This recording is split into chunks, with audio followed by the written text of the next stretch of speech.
So வணக்கம் மக்களே. எல்லா கார் மேக்கரும் ஈவி பக்கம் போயிட்டாங்க. மாருதி சுசுகி மட்டும் இன்னும் என்னடா இந்த ஸ்மார்ட் ஹைப்ரிடையே பிடிச்சி தொங்கிட்டு இருக்காங்க அப்படின்னு நினச்சிக்கிட்டு இருந்தோம் இல்லையா. இந்த ஆட்டோ எக்ஸ்போ 2023ல் மாருதி சுசுகியினுடைய ஆல் ஈவி, அதாவது ஆல் எலக்ட்ரிக் வெர்ஷனை அன்வீல் பண்ணியிருக்காங்க.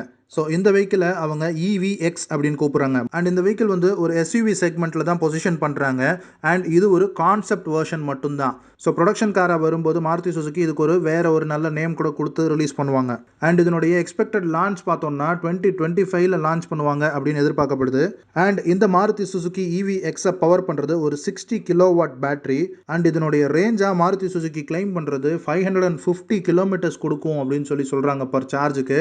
பட் ரியல் லைஃப் கண்டிஷனில் கண்டிப்பாக கம்மியாக தான் இருக்கும். ஸோ வெஹிக்கிள் லான்ச் ஆகட்டும், எவ்வளோ கொடுக்குதுன்றதை பார்ப்போம். பட் ஓவரால் டிசைனாக பார்த்தோம் அப்படின்னா ஒரு புது டிசைன், ஒரு ஃபியூச்சரிஸ்டிக் டிசைனாக இருக்குது அப்படின்னு தான் சொல்லணும். அண்ட் இதனுடைய டைமென்ஷன்ஸ் என்னவாக இருக்கும் அப்படின்னு பார்த்தோம்னா ஒரு 4.3 மீட்டர் லெங்த்தும், ஒரு 1.8 மீட்டர் வித்தும், ஒரு 1.6 மீட்டர் ஹைட்டும் இருக்கும் அப்படின்னு சொல்லிட்டு மாருதி சைட்லேருந்து சொல்கிறாங்க. ஸோ இவ்வளோ டீட்டெயில்ஸ் தான் இப்போதைக்கு மாருதி ப்ரொவைட் பண்ணியிருக்காங்க மாருதியினுடைய ஆல் எலக்ட்ரிக் SUV-யான மாருதி சுசுகி EVX-க்கு. ஸோ இதே மாதிரியான ஆட்டோமோட்டிவ் கண்டென்ட்டுக்கு மோட்டார் மாலையை சப்ஸ்கிரைப் பண்ணி சப்போர்ட் பண்ணுங்கள். Tata, bye bye.